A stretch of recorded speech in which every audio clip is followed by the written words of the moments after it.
Բարև ձեզ։ Ստացել ենք հարց ու պատասխան էջին ձեր ուղղած հարցերը։ Վայրկյաններ անց կուղենք հոգևորականին, իսկ մինչ այդ հակիրճ ներկայացնեմ դրանք։ Քրիստոնեական առաքինություններից ինչու է մեծագույնը սերը համարվում, ինչ խորհուրդ ունի աշխարհգալոցի ժամանակ հավատացյալների սարկավագին խունկ փոխանցելը, իր երկրորդ գալստյան մասին ինչ է Քրիստոս ասում աշակերտներին, ինչու է երեխայի ծնունդը Տիրոջ օրհնության նշան համարվում, ինչպես լցնել հոգևոր դատարկությունը, ինչպես է հավատն ազդում մարդու հոգեկան առողջության վրա։ Տեր հեթում քահանա Թարվերդյանը կպատասխանի նշյալ հարցերին։ Օրհնեցեք։ Աստված օրհնի։ Հույս, հավատ, սեր։ Քրիստոնեական մեծագույն այս առաքինություններից ինչու է մեծագույնն այնուամենայնիվ սերը համարվում։ Խնդրեմ։ Ինչպես Պողոս առաքյալն է ասում, եւ արդ վերջում կմնա հավատքը, հույսը, սերը եւ իհարկե ամենավերջում սերը։ Հավատքը, հույսը դրանք ժամանակավոր են եւ հավատքը, հույսը իրականում ուղղված են Աստծուն։ Իսկ սերը դա աստվածային էություն է, որը գործում է մարդու մեջ։ Հավատքը եւ հույսը, որ երկրում մեզ շատ անհրաժեշտ է Աստծուն հասնելու համար, բայց իրականում վերջում երկնքում մեզ ընդհանրապես անհրաժեշտ չէ եւ վերջում մնալու է միայն սերը եւ Աստծո սիրո ներկայությունն ենք մենք զգալու եւ ինչպես Հովհաննես ավետարանի մեջ է ասում, Աստված ինքը սեր է եւ Աստծո էությունը մեզ համար ամենակարևորն է, սիրո էությունը կարևորը զգալն է։ Եվ չմոռանանք նաև, որ Մկրտության խորհրդի ժամանակ նաև մեր կնքահորին քահանան հարց է ուղում, որ ինչ է խնդրում եւ երեք նաև բաղադրիչները հավատքը, հույսը, սերը։ Ոչ միայն հոգևոր կյանքում, այլ նաև առհասարակ մեր կյանքում հավատքը, հույսը, սերը իրենք կենսական նշանակություն ունեն դժվարությունները հաղթահարելու, անհավատությունը հաղթահարելու, վախը հաղթահարելու, փորձությունները հաղթահարելու, համբերությամբ նաև լցվելու։ Այս երեք նաև սրբությունները, արժեքները յուրաքանչյուր մարդու կյանքում, առավել եւս քրիստոնյայի կյանքում իրենք անկյունաքարեր են, որոնք իրար հետ շատ կապված են եւ շղթայակապ մեզ պահում են քրիստոնեական ամբողջականության մեջ։ Բայց ինչպես ասացի եւ ինչպես նաեւ Պողոս առաքյալն է ասում, եւ վերջում պետք է մնա միայն սերը, որովհետեւ մենք վերջում ամենավերջում պիտի ապրենք աստվածային սիրո ներկայությամբ եւ միայն այս կյանքում է այդ երեքը միասնաբար կարևոր մեզ համար, բայց վերջին ելակետը դա սերն է, որովհետև ինչպես նշեցինք, Աստված ինքը սեր է եւ մենք աստվածային սիրո ներկայության կարիքն ունենք մեր ամբողջ կյանքի ընթացքում, թե երկրավոր եւ թե երկնային։ Աշխարհգալոցին, երբ պատարագիչն իջնում է խորանից եւ օրհնություն բաշխելով շրջում եկեղեցում, մարդիկ խունկ են փոխանցում սարկավագին։ Ինչ խորհուրդ այն ունի։ Պատարագը իր ծիսական ամբողջականության ընթացքում որպես պաշտպանունքային այսպես արարողություն ինքը կապում է երկինքը եւ երկիրը եւ ինչպես է կապում նաեւ ճարտարապետական կառուցվածքով եկեղեցու հավատացյալները որտեղ են իրենք կանգնած աշխարհգալոցի ժամանակ եւ առհասարակ ամբողջ պատարագի ընթացքում տաճարի բուն մասում ատյանում գալիս է միայն հաղորդություն ստանալուց իսկ քահանա հայրերը կամ պատարագիչ հոգևորականները իրենք խորանից իջնում են, որը խորհրդանշում է աշխարհգալոցին հատկապես, երբ որ Քրիստոս երկնքից իջավ երկիր եւ շրջեց մարդկանց մեջ։ Խունկ տալը սարկավագին նշանակում է, որ տվյալ հավատացյալները եւ առհասարակ եկեղեցին բոլոր հավատացյալները մասնակից են պատարագին խունկի միջոցով։ Եվ ինչպես Սաղմոսների մեջ է նշվում, որ իմ խունկը թող քո աղոթքի պես ուղիղ բարձրանա քեզ մոտ Տեր Աստված եւ դա նշանակում է որ հավատացյալները նաեւ իրենց ներկայությամբ ոչ միայն մասնակից են, այլ նաեւ իրենց աղոթներով ամբողջացնում են պատարագի խորհուրդը եւ պատարագը ոչ միայն քահանայի այսպես ասած ճակերտավոր գործն է կամ աղոթն է, այլ նաեւ հավատացյալների եւ սա ամբողջացնում է եկեղեցու սուրբ պատարագի խորհուրդը։ Անի Խաչատրյանը խնդրում է մեկնաբանել հետևյալ միտքը. Քրիստոս իր երկրորդ գալստյան մասին աշակերտներին ասում է. բայց այդ օրվա ու ժամի մասին ոչ ոք չգիտի, ոչ երկնքի հրեշտակները, ոչ էլ որդին, այլ միայն հայրը։ Սակայն մեկ այլ դեպքում էլ նշում է. ես եւ իմ հայրը մի ենք, ինչպես կարող է որդին Սուրբ Երրորդության երկրորդ անձը չիմանալ որևէ բան։ Նախ առաջի հայացքից այս երկու ավետարանական հատվածները կարող են հակասական տվալ մեզ, բայց որևէ հակասություն չկա, այլ իրենք ընդհակառակը ամբողջացնում են։ Նախ այստեղ առաջինը նախ խոսվում է, որ Քրիստոսի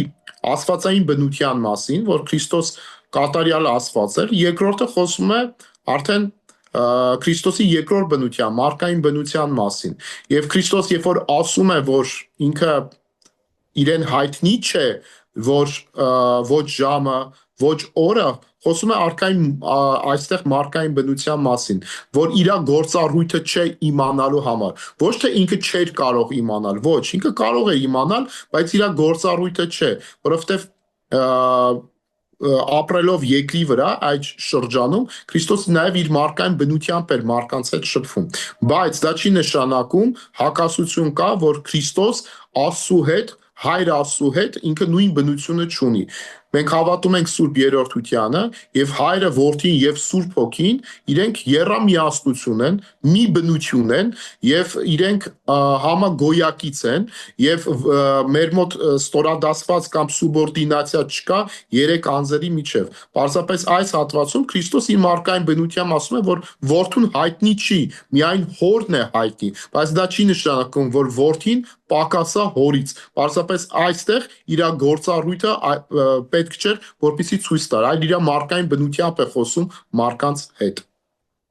Երբ ասում են Աստված ինձ օրհնեց երեխա պարգևելով, նշանակում է ով չունի նրան չի օրհնել Աստված, կամ եթե մեկն ունի ընդամենը մեկ անգամ է օրհնել։ Ինչու են երեխայի ծնունդը մարդիկ Տիրոջ օրհնության հետ կապում։ Շուշաննայի հարցն է։ Նախ երեխայի ծնունդը, երբ որ Աստծո օրհնության հետ են կապում, շատ ճիշտ են անում, եւ որովհետեւ մարդկային մտածելակերպով ծնունդը, երեխայի ծնունդը դա աստվածային արարչագործության շարունակություն է եւ մարդը աստվածային արարչագործության գործակիցն է։ Եվ դա նորմալ է, որովհետեւ իրականում դա աստվածային օրհնություն է, որովհետեւ կյանք է տալիս Աստված։ Բայց դա չի նշանակում մյուս կողմից, որ ովքեր երեխաներ չունեն կամ չեն կարողանում ունենալ, իրանք Աստծո օրհնությունը չունեն։ Մարդիկ նաև Աստծո օրհնություն ունեն իրենց կյանքով, ստեղծագործությամբ, արժեքներով, բարոյական սկզբունքներով, մարդկային որակներով, նաև իրենց ծառայությամբ, տարբեր տեղեր, դպրոցներում, մանկապարտեզներում, հոգևոր ծառայության ընթացքում, հիվանդանոցներում, կարելի է տարբեր ոլորտներ նշել։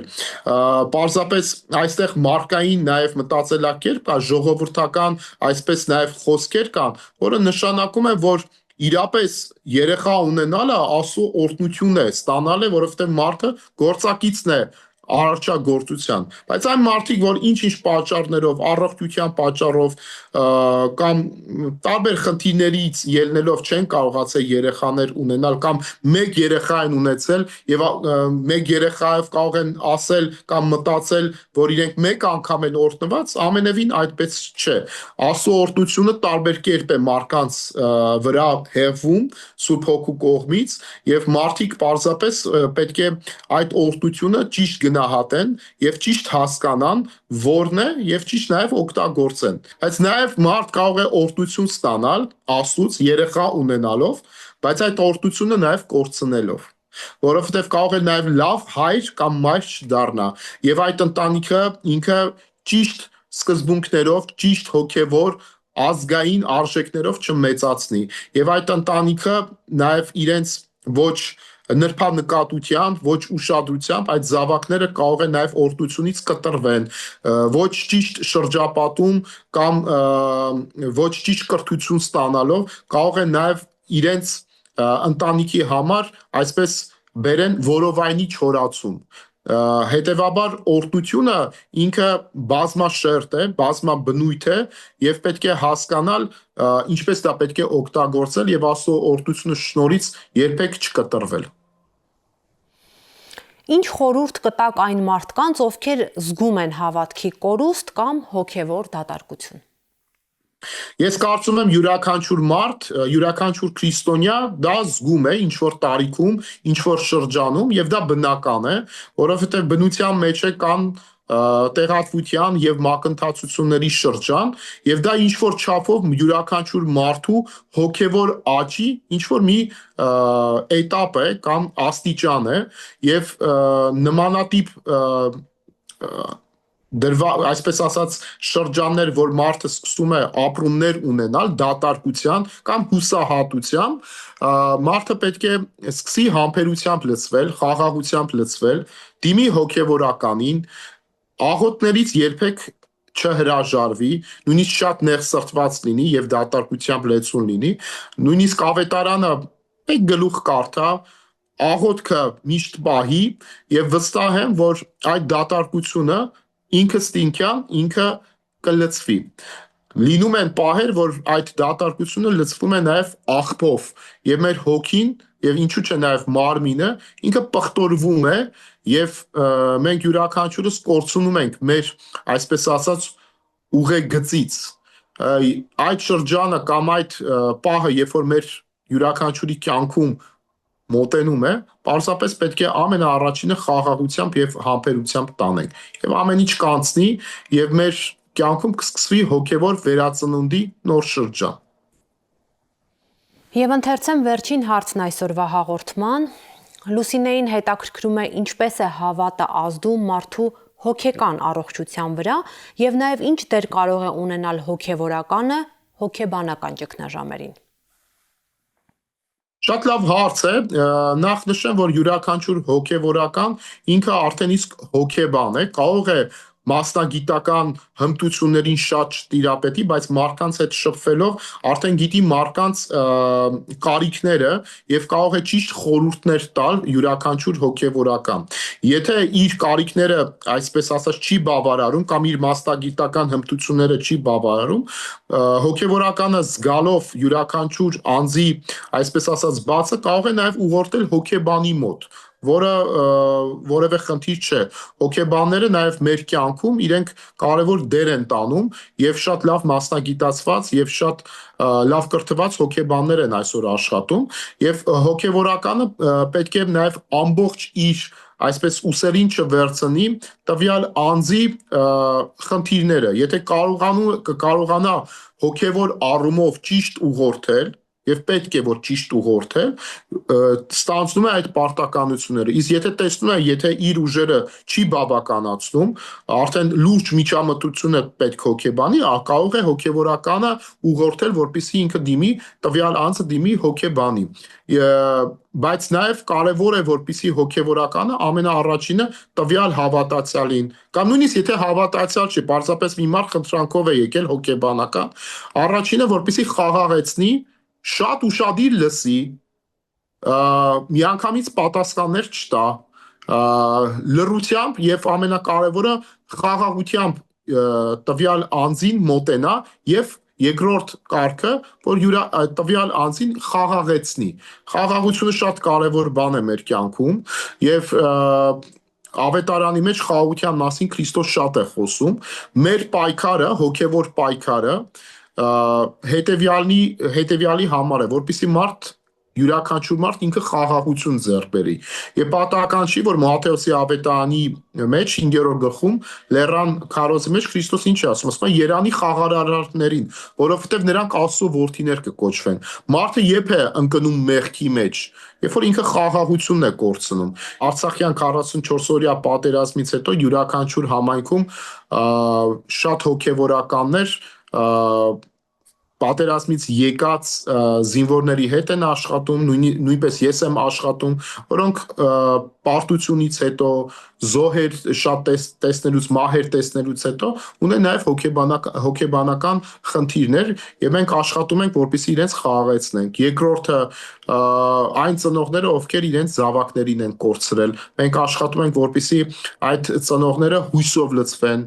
հավատով լցվեն եւ ամենակարևորը, ինչպես նախորդ հարցի դեպքում սերը չկորի, որովհետև եթե սերը կորի, աստվածային ներկայությունը կորի, մարդը դատարկությամբ կլցվի այս կյանքում։